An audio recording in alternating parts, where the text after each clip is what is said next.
Olá, eu sou Mariane Roma. Hoje nós vamos falar sobre compliance corporativo e para isso eu conto com a presença do Fernando Filardi, doutor em administração. Seja muito bem-vindo, professor. Obrigado, Mari. O prazer é meu. Bom, para a gente começar a nossa conversa, conta o que é compliance no contexto corporativo, professor. Bom, acho que é importante a gente começar pela tradução, né? Sim. É uma palavra em inglês, então compliance significa estar conforme, a conformidade de acordo com normas, regras e leis que foram criadas muito em função de alguns escândalos que aconteceram aí na década de 70, 80 e 90, 2000 também, mas já tinha começado um pouco antes, e especialmente em alguns segmentos, na área de energia, na área de petróleo, na área de mineração. Empresas de grande porte que tiveram diversos escândalos financeiros de operações, escândalos que causaram prejuízos sociais, ambientais e prejuízos financeiros. Agora, professor, qual é a função estratégica de compliance para as empresas? A função estratégica é dividida em duas. Primeiro, o ambiente interno. Internamente, as pessoas têm que saber como funcionar, o que é esperado do seu comportamento. Então, é mais ou menos um DNA do que eu devo fazer como colaborador, como funcionário.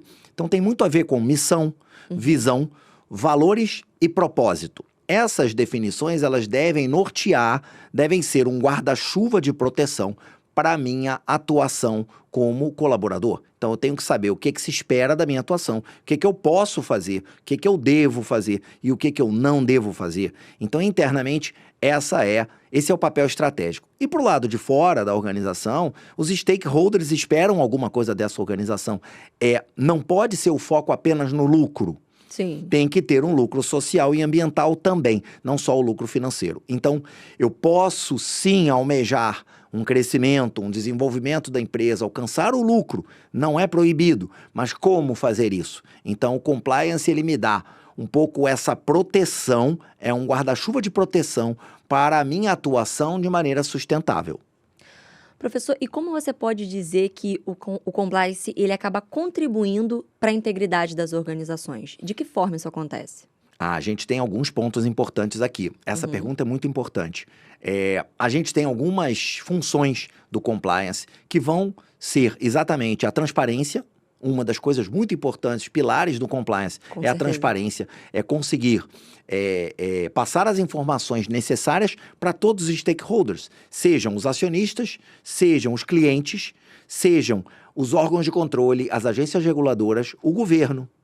E todo tipo de stakeholder, por exemplo, um fornecedor, um credor, que tem interesse em receber pelo serviço que ele prestou. Se a empresa for à falência, ou quebrar, ou tiver algum escândalo, ele não vai receber aquilo que ele fez onde ele merece receber, então vai ter um problema. Então, de fato, esse é um aspecto importante. A outra questão é a questão cada vez mais as bolsas de valores, onde essas empresas, muitas delas bastante grandes, têm que prestar contas, né? A gente chama de accountability, né? Fazer a prestação de contas de como foi a minha gestão, de o que eu tenho feito com o dinheiro dos acionistas, com o dinheiro investido, muitas vezes, por bancos, por agências de fomento. O que foi feito desse dinheiro? Investi numa fábrica, eu investi na proteção do meu sistema para ter menos riscos. A gestão de riscos é fundamental na questão do compliance. Então, tem alguns aspectos que norteiam a sua atuação. Agora, que mecanismos são usados para garantir o cumprimento das normas? Bom, a gente tem, em alguns setores, agências reguladoras, né, externamente, que desenham uma lista de temas ou uma lista de objetivos que devem ser alcançados por essas empresas, né? Então, na área, como a gente estava citando, né? Em algumas áreas a gente tem agências reguladoras, por exemplo, de energia elétrica, a gente tem agência reguladora de petróleo, agência reguladora de aviação, entre muitas outras, agência reguladora de telefonia. Para cada área vai se ter uma lista de temas e de medidores, indicadores, né? Os OKRs e os KPIs, né? Que são medidores e indicadores de qualidade que devem ser alcançados para que a empresa esteja conforme, né? Dentro da lei, dentro da regra, dentro daquilo que se espera dessa empresa. Internamente, as empresas têm estruturas bem definidas, que são os conselhos de administração, os conselhos fiscais, as diretorias e as auditorias, que vão internamente já fazer o dever de casa, para não ser repreendido por órgãos externos. Eu já faço o dever de casa internamente, já corrijo aquilo que eu preciso corrigir, e aí sim eu posso divulgar os meus resultados, meu balanço e todas as informações, cumprindo aqueles temas que a gente falou de transparência e de accountability. Bom, professor, agora para concluir, com as suas palavras, a gente pode dizer que o compliance ele contribui para a reputação da empresa? Ah, certamente. A reputação da empresa é tudo que está em jogo. Sim. É exatamente a questão da reputação que se fala do compliance. O compliance existe para preservar a reputação, para que um colaborador, um diretor, um gerente, um presidente, um vice-presidente, sozinho não tome uma decisão que vá contra todos os preceitos, todo o DNA, toda a missão, todos os propósitos.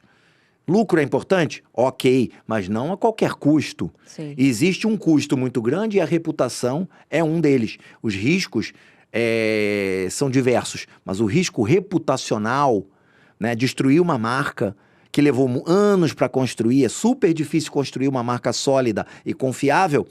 Em poucos segundos, em poucos minutos, em poucos dias, se destrói uma marca, se não houver o cuidado com o compliance.